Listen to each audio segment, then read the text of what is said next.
ជំរាបសួរក៏ដូចជាសួស្តីអ្នកទាំងអស់គ្នាស្វាគមន៍មកកាន់ការសម្រាយសាច់រឿងអនីមេហើយអញ្ចឹងនៅថ្ងៃនេះខ្ញុំនឹងមកធ្វើការសម្រាយបន្តទៅកាន់សាច់រឿងអនីមេរបស់យើងបន្តទៀតកម្មដល់ព្រឹកឡើងនៅពេលដែលម៉ាណេសៀកំពុងតែរៀបចំអាហារពេលព្រឹកតមករូតនឹងគេក៏បានចាំមកដល់ហើយគេនឹងក៏បានសុំជួយទៅកាន់ម៉ាណេសៀគឺនាងបាននិយាយថាមិនអីទេនាងគឺអាចធ្វើវាដោយខ្លួនឯងបានហើយបន្តមកលូណានាងក៏បានរត់ចេញពីក្នុងម៉ូតូរបស់នាងបីតែសល់ក៏ថានាងនឹងគឺមិនទាន់បានសិតអីស្រួលបួផងដែរតមកលូណានាងក៏បាននិយាយសុំទោសទៅកាន់ពួកគេដែលនាងគឺក្រៅមិនទាន់ហើយមិនទាន់រៀបអាហារសម្រាប់ពួកគេនៅពេលព្រឹកនេះនៅពេលដែលនាងក៏បានសម្លឹងមើលទៅលើតុវិញក៏បានឃើញនៅអាហារជាច្រើនដែលបានរៀបចំដោយម៉ាណេសៀតមកម៉ាណេសៀនឹងគឺនាងបាននិយាយថាមិនអីនោះទេនាងគឺបានរៀបចំអាហារពេលព្រឹកសម្រាប់ពួកគេរួចរាល់ហើយពេលនោះលូណានឹងនាងក៏បានចូលទៅនិយាយសុំទោសទៅកាន់រូបនាងគឺបានក្រាបយឺតហើយមិនអាចរៀបអាហារសម្រាប់ពួកគេពេលព្រឹកនេះបានរូបនឹងគឺបានឆ្លើយថាមិនអីនោះទេយើងនឹងគឺគួរតែត្រូវធ្វើបែបនេះហើយត្រូវតែជួយគ្នាទៅវិញទៅមកបែបនេះឯងពេលនោះផងដែរលូណានឹងគឺបានសម្លឹងមើលទៅកាន់រូបនាងបានកត់សម្គាល់ថានៅព្រឹកនេះរូបនឹងគឺបានអានកសែតខុសពីរាល់ដងហើយធ្លាប់តែរាល់ដងគឺថានាងមិនដែលឃើញរូបនឹងគឺអានកសែតអីនោះទេបានជាមកដល់ព្រឹកនឹងគេមកអានកសែតអីណាតមកលូណាក៏បានចូលទៅសួរទៅកាន់រូបថារូបនឹងគឺចេះអានអក្សរដែលនៅលើកសែតនឹងដែរមែនហើយនាងនឹងគឺមិនដែលដឹងសោះថារូបនឹងគឺចេះមើលកសែតតមករូបនឹងក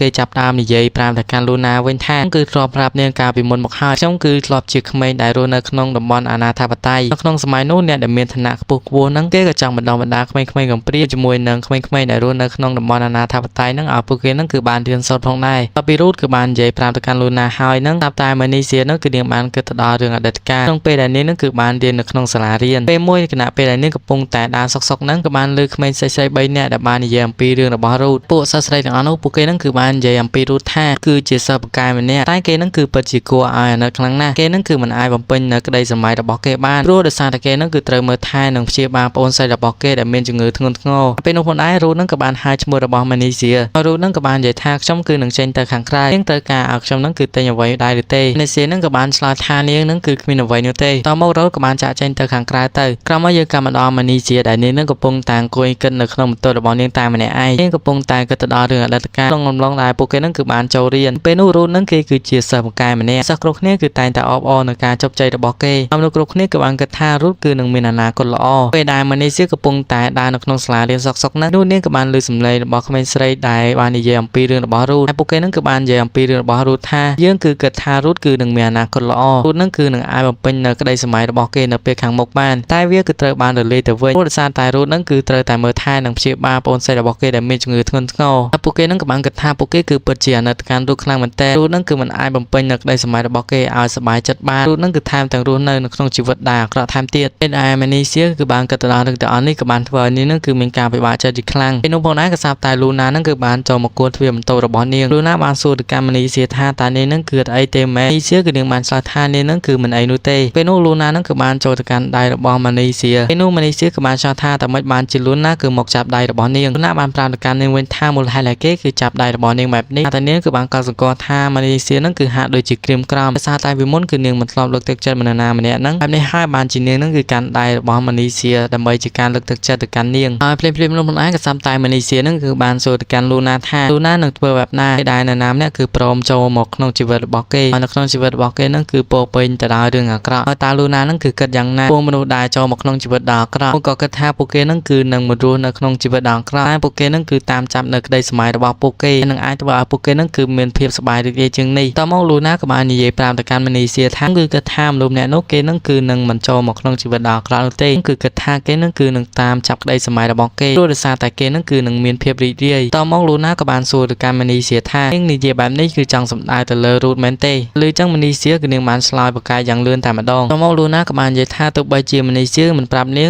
ដឹងផងដែរថាលូណាហ្នឹងគឺចង់សម្ដៅទៅលើរូតបន្ទាប់មកលូណាក៏ចាប់ដើមនិយាយរឿងរបស់រូតគឺសុកចិត្តជួយហូម៉ាក់ឈូលខុសច្បាប់ដូចជានាងគឺជាថាការគិតរបស់គាត់គឺខុសពីការគិតរបស់អ្នកដទៃហើយបែបនេះហើយទៅបានជាគាត់ហ្នឹងគឺសម្រេចចិត្តជួយខ្ញុំបែបនេះតមកម៉ានីសៀហ្នឹងក៏បាននិយាយថាតែខ្ញុំហ្នឹងគឺមិនដឹងថាគួរត្រូវប្រឈមមុខជាមួយនឹងគាត់ដោយរបៀបណានោះទេគឺបានប្រាប់ខ្លួនឯងថាខ្ញុំគឺមិនត្រូវពឹងផ្អែកលើគាត់ខ្លាំងពេកនោះទេហើយខ្ញុំហ្នឹងគឺត្រូវតែរក្សាគម្លាតពីគាត់តាមអ្វីដែលខ្ញុំគឺអាចធ្វើទៅបានព្រោះពេលដែលគាត់គឺមានទុក្ខលំបាកខ្ញុំគឺពិតជាចង់ ង់ជួយគាត់ខ្លាំងណាស់ខ្ញុំមិនដឹងថាត្រូវជួយគាត់ដោយរបៀបណានោះទេមកលូណាក៏បាននិយាយប្រាប់ទៅកាន់ម៉ានីសៀថាតែមិនបានជានាងនឹងគឺមិនប្រាប់ទៅកាន់គាត់អំពីអារម្មណ៍របស់នាងទៅនោះផងដែរក៏សាប់តែម៉ានីសៀនឹងក៏បាននឹងថារូតនឹងគឺបានត្រឡប់មកវិញហើយធ្វើឲ្យម៉ានីសៀនឹងគឺមានការភ័យខ្លាចជាខ្លាំងក៏បាននិយាយថានាងគឺគួរតែប្រាប់គាត់ដោយរបៀបណាតមកលូណានឹងក៏បាននិយាយទៅកាន់ម៉ានីសៀថាទេនាងគឺនឹងទុកចិត្តទៅលើម៉ានីសៀហើយម៉ានីសៀគឺគួរតែមានទំនុកចិត្តទៅលើខ្លួនឯងគាត់ថានាងគឺអាចធ្វើវាបានមកនៅពេលដែលរូតគឺបានត្រឡប់មកដល់ផ្ទះវិញនឹងម៉ានីសៀគឺបានចូលទៅនិយាយជាមួយនឹងរូតតមកម៉ានីសៀក៏ចាប់ផ្ដើមនិយាយសុំទោសទៅកាន់រូតដែលលូណាក៏បានឃើញថាម៉ានីសៀហាក់ដូចជាមានការភ័យខ្លាចបែបនេះបានកាន់ដៃរបស់ម៉ានីសៀពេលនោះហើយក៏បានធ្វើឲ្យម៉ានីសៀនឹងគឺលែងមានការភ័យខ្លាចតទៅទៀតតមកម៉ានីសៀក៏បានសួរទៅកាន់រូតថាសប្បាយចិត្តនៅក្នុងជីវិតសពថ្ងៃរបស់គេដែរឬទេរូតបានឆ្លើយថាប្រកាសណាស់ខ្ញុំគឺពិតជាសប្បាយចិត្តនៅក្នុងជីវិតសពថ្ងៃនេះពេលនោះម៉ានីសៀក៏បានសួរទៅកាន់រូតថាពីមុនមកនឹងរូតនឹងគឺមានការសោកស្ដាយទេដែលបានសម្រេចចិត្តរស់នៅជាមួយនឹងនាងរូតគេក៏បានឆ្លើយតបទៅកាន់ម៉ានីសៀវិញថ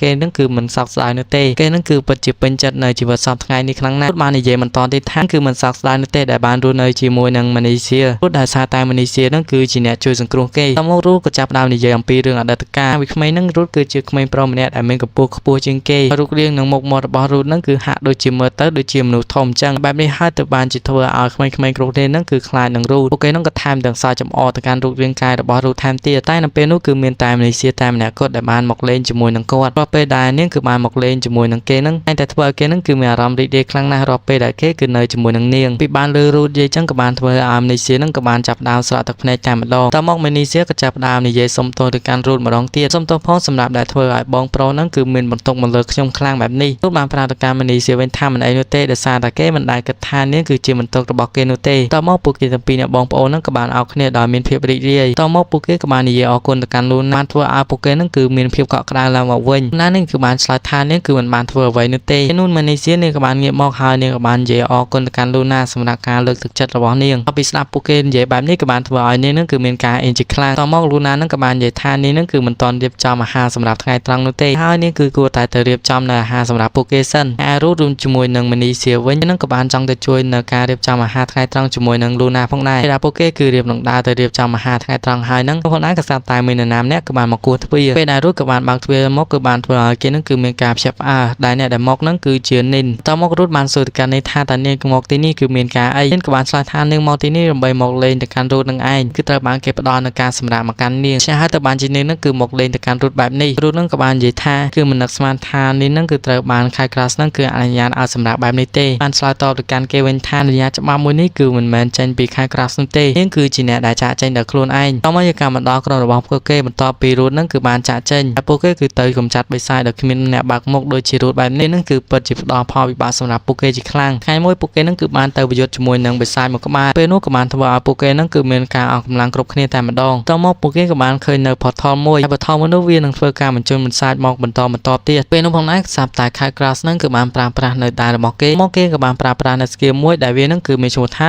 Live Burstគីមនេះវាធ្វើឲ្យដៃរបស់ខៃក្រាសហ្នឹងគឺខ្លាំងជាងមុនតមកខៃក្រាសក៏បានបើកការវិវហាទៅកាន់បិសាចពីខៃក្រាសគឺបានសម្លាប់ទៅកាន់បិសាចមួយនោះហើយគ្នារបស់ពួកគេក៏បាននិយាយទៅកាន់ខៃក្រាសថាទីទៀតផថតទាំងអស់នេះវានឹងធ្វើការបញ្ចេញនៅបិសាចជាច្រើនវានឹងគឺនឹងអាចបង្កគ្រោះថ្នាក់មកកាន់ពួកគេចាហើយពួកគេនឹងគឺគួរតែចាកចេញពីទីនេះទៅតែខៃក្រាសនឹងគឺថាគេមិនបានស្ដាប់ទៅកាន់ពាក្យសម្ដីរបស់ពួកគេនោះទេខៃក្រាសក៏បាននិយាយថាគេនឹងនៅតែបន្តប្រយុទ្ធជាមួយនឹងបិសាចទាំងអស់នោះបន្តទៀតពេលនោះក៏ស្រាប់តែមានបិសាចដ៏ធំមួយបានបង្ហាញខ្លួនចេញមកតមកខៃក្រាសក៏បានប្រើប្រាស់នៅដៃរបស់គេដែលមាន Live Burst ហ្នឹងតែនៅភ្លាមនោះក៏សាប់តែគេនឹងគឺមិនអាចប្រើប្រាស់វាបាននោះទេព្រោះអីដោយសារតែកម្លាំងរបស់គេនឹងគឺត្រូវបានថយចុះបាត់ទៅហើយគេនឹងគឺមិនអាចប្រើប្រាស់វាម្ដងទៀតបាននោះទេមកខៃក្រាសក៏បានចូលទៅប្រយុទ្ធជាមួយនឹងបិសាចមួយនោះមកបិសាចមួយនោះក៏បានបើកការវិវហាទៅកាន់ខៃក្រាសបន្ទាប់មកក៏បានធ្វើឲ្យខៃក្រាសនឹងគឺបានធ្លាក់កម្លាំងរបស់គេទៅដល់ 0% តែម្ដងទៅនេះគឺថាខៃក្រាសរបស់យើងនឹងគឺមិនអាចធ្វើអ្វីបានពីឲ្យបិសាចមួយនោះមកសម្លាប់គេនោះទេតមកខៃក្រាសគេក៏បាននិយាយថាគេនឹងគឺមិនតន់ចង់ស្លាប់ទេបិសាចមួយនោះវាក៏បានបើកការវិវហាទៅកាន់ខៃក្រាសបន្តទៀតពេលនោះក៏បានធ្វើឲ្យខៃក្រាសនឹងគឺថាគេយំរើម៉ែរើឪ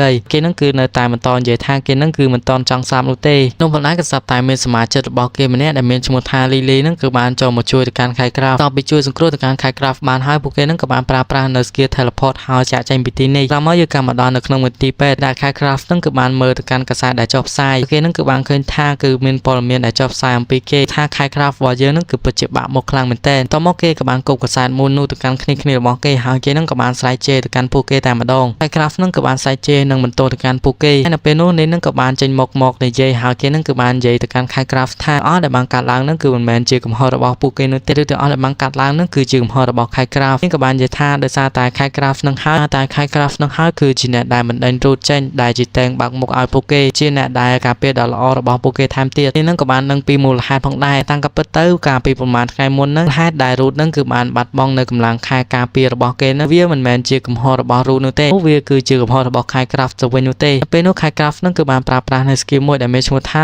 Live Burst skill នោះវានឹងធ្វើឲ្យកម្លាំងដៃរបស់ Craft នឹងគឺខ្លាំងជាងមុនតែ Craft នឹងគឺថាគេដឹងនោះទេការបង្កើតនៅ skill Live Burst របស់គេនឹងគេអាចនឹងផ្ដល់ផលប៉ះពាល់ទៅដល់ root ការបញ្ចេញនៅ skill Live Burst របស់ Craft នឹងធ្វើឲ្យកម្លាំងខែនៃការការពាររបស់ root នឹងមានការថយចុះហើយការប្រើប្រាស់នៅ skill Live Burst នេះធ្វើឲ្យកម្លាំងខែរបស់ root នឹងគឺនឹងមានការធ្លាក់ថយចុះដល់ពី root គឺបានបាត់បង់នៅកម្លាំងខែបែបនេះនឹងគឺបែរជាបណ្ដេញទៅកាន់ root ចេញពីក្រុមរបស់ពួកគេទៅវិញនេះបន្ទាប់ពី root នឹងគឺបានចាក់ចេញហើយធ្វើឲ្យក្រុមរបស់ពួកគេនឹងគឺកាន់តែខ្សោយទៅហើយដែលបានការឡើងទាំងអស់គឺមិនមែនមកពីពួកគេនោះទេដែលវាគឺជាកំហុសរបស់ Craft តមកនេះរួមជាមួយនឹងគ្នារបស់គេប្រមាណអ្នកទៀតសម្រាប់ចិត្តចាក់ចេញពីក្រុមរបស់ Craft តែឯសមាជិកថ្មីដែល Craft គឺនាំមកនឹងគេនឹងក៏បានសម្រាប់ចិត្តចាក់ចេញពីក្រុមរបស់ Craft ដូចគ្នាពីពួកគេទាំងអស់គ្នាគឺបានចាក់ចេញហើយ Craft នឹងគឺនៅតែបន្តគិតថាខ្លួនរបស់គេនឹងគឺមិនមានកំហុសនោះទេហើយកំហុសដែលបានកាត់ឡើងទាំងអស់នឹងគឺជាកំហុសរបស់ពួកគេនឹងក៏បាននិយាយជាមួយនឹងខ្លួនឯងថាណាមួយគេនឹងគឺនឹងខ្លាចទៅជាវីរៈបុរសដ៏អស្ចារ្យពីនេះក៏បាននិយាយរឿងទាំងអស់នេះប្រាប់ទៅកាន់ Root ហើយគឺពិតជាមានការសោកស្ដាយខ្លាំងណាស់ Root នឹងគឺបានចេញពីក្រុមរបស់ពួកគេហើយនេះក្រុមរបស់ពួកយើងនឹងគឺហាក់ដូចជាទន់ខ្សោយខ្លាំងណាស់ Root នឹងក៏ចង់និយាយសុំទោសទៅកាន់នីនផងដែរសម្រាប់ការចាក់ចេញរបស់គេក្នុងផងដែរក៏ស្រាប់តែ Manisha រួមជាមួយនឹង Luna ក៏បានចេញមកតមកនីនក៏បាននិយាយរាក់ទាក់ទៅកាន់ពួកគេទាំងពីរពេលនោះនីនក៏បាននិយាយថាគឺមានគោលបំណងដើម្បីសម្រាប់នៅទីនេះមួយរយៈធំតែ Root ក៏បានលើកចឹងគេនឹងគឺមានការភ្ញាក់ផ្អើលតែម្ដងនោះនីនក៏បានចូលទៅសួរទៅកាន់ Root ថា Root នឹងគឺចង់ឲ្យនាងនៅទីនេះទេមែនតែ Root នឹងគេបានឆ្លើយតបទៅកាន់នាងវិញថ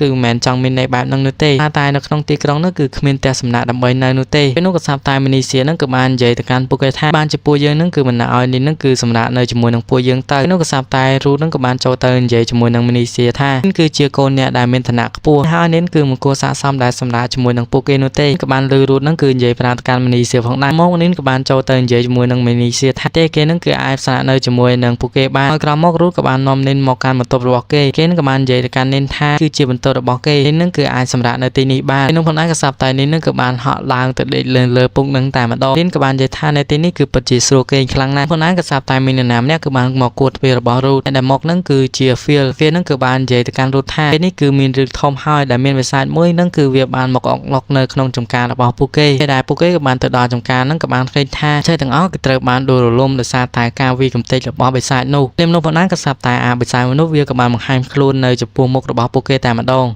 បិសាចមួយនឹងវាមើលទៅរូបរាងរបស់វាគឺហាក់ដូចជាចចអញ្ចឹងពេលនោះក៏ថែមទាំងមានសម្ោលខ្មៅចេញពីខ្លួនរបស់វាថែមទៀតពេលនោះនីនក៏បានប្រើប្រាស់នៅវេទមន្តរបស់នាងទៅលើបិសាចចចមួយនោះមកក៏បានធ្វើឲ្យពួកគេនឹងគឺមើលទៅកាន់បិសាចចចមួយនោះធ្វើឲ្យពួកគេមើលទៅកាន់បិសាចចចមួយនោះគឺរឿងច្បាស់ជាងមុនបិសាចចចមួយនឹងវានឹងគឺពិតជាធំខ្លាំងណាស់ក្នុងប៉ុន្តែក៏ស្រាប់តែមានបរិមម្នាក់ក៏បានហក់ទៅកៅបិសាចចចនោះពីខាងក្រៅក៏ត្រូវបានបិសាចមួយនោះគឺវាដឹងខ្លួនមុនហើយបរិមម្នាក់នឹងគឺជាឪពុករបស់ Phil មកបិសាចចចវាក៏បានបើកការវាប្រហារទៅកាន់ពួកគេនោះក៏ត្រូវបាន Root នឹងគឺវង្វេងដានឲ្យវានឹងគឺមកដេញគេវិញតមកបិសាចចចក៏បានបើកការវាប្រហារទៅកាន់ Root ក៏បានការពារខ្លួនឯងដល់ខែការពាររបស់គេតមក Root ក៏បានស័យទៅកាន់ពួកគេថាដែលពួកគេគឺមានឱកាសល្អពួកគេគឺគួរតែចូលមកវាប្រហារទៅកាន់បិសាចចចទៅពេលនោះផងដែរក៏ស្រាប់តែធ្វើឲ្យកម្លាំងខែរបស់ Root នឹងគឺមានការធ្លាក់ចុះជាខ្លាំងក៏ស្រាប់តែ Luna រួចជាមួយនឹងនីននឹងបានប្រើប្រាស់នៅវេទមន្តរបស់ពួកគេបានដំឡើងនៅកម្លាំងខែរបស់ Root ឡើងមកវិញតមក Root ក៏បានប្រាប់ទៅកាន់ពួកគេថាពួកគេនឹងគឺរួមដៃគ្នាដើម្បីចាត់ការទៅកាន់បិសាចចចតមកនៅពេលដែលពួកគេនឹងគឺបានរួមដៃគ្នាដើម្បីចាត់ការទៅកាន់បិសាចចចមួយនឹងបិសាចចចមួយនឹងវានឹងគឺព្យាយាមរត់ពេលនោះក៏ស្រាប់តែ Luna បានប្រើប្រាស់នៅវេទមន្តរបស់នាងតមកក៏បានធ្វើឲ្យថ្មយ៉ាងធំនោះគឺបានលេចចេញពីមុខរបស់បិសាចចចតែម្ដងវានឹងក៏បានធ្វើឲ្យបិសាចចចមួយនោះគឺបានទៅបុកជាមួយនឹងថ្មមួយនោះពេលដែលឆ្លៀននៅក្នុងអាកាសល្អ Root ក៏បានរត់ចូលដើម្បីទៅវាប្រហារជាមួយនឹងបិសាចចច Root នឹងក៏បានប្រើប្រាស់នៅកម្លាំងខែយ៉ាងខ្លាំងរបស់គេនឹងហើយវាប្រហារទៅកាន់បិសាចចចតែម្ដងចុងក្រោយ Root នឹងក៏បានយកឈ្នះទៅកាន់បិសាចចចមួយនោះតែចំណែកឯកន្លែងដែល Root គឺបានវាប្រហារទៅកាន់បិសាចចចមួយនោះវិញបានធ្វើឲ្យកន្លែងនោះទាំងមូលនឹងគឺត្រូវបានខ្ទេចតែម្ដងហើយវានឹងគឺមិនខ្ទេចទាំងសងទេគ្រាន់តែខ្ទេចមួយចំនួនតូចប៉ុណ្ណោះដែលឃើញចឹង Root នឹងគឺមានការស្ដាយក្រោយតែម្ដងគេក៏បានប្រើប្រាស់នៅកម្លាំងខែរបស់គេហើយវាប្រហារទៅកាន់បិសាចចចមួយនោះដែលឲ្យទីកន្លែងនេះគឺត្រូវបានកំទេចលៀបនោះក៏ស្រាប់តែឪពុករបស់ Phil នឹងគឺបានអបអរនៅជ័យជំនះរបស់ Root គាត់នឹងក៏បានសរសើរទៅកាន់ Root ខ្លាំងមែនទែនដែល Root នឹងគឺពិតជាធ្វើបានល្អខ្លាំងណាស់ពី Root ក៏បានលើកចឹងគេនឹងក៏បានធូរទ្រង់ឡើងមកវិញពេលអ្នកទាំងអស់គ្នាចឹងសាច់រឿងរបស់យើងនៅថ្ងៃ ថ្ងៃនេះគឺមានតែប៉ុណ្្នឹងទេអរគុណអ្នកទាំងអស់គ្នាដែលបានតាមដានទស្សនាតាំងពីដើមរហូតដល់ចប់សិនជាអ្នកទាំងអស់គ្នាពេញចិត្តកុំភ្លេច like និង subscribe ឲ្យខ្ញុំអ្នកមួយផងចឹងវីដេអូរបស់ខ្ញុំនៅថ្ងៃនេះគឺមានតែប៉ុណ្្នឹងទេចឹងយើងចាំជួបគ្នានៅវីដេអូក្រោយទៀត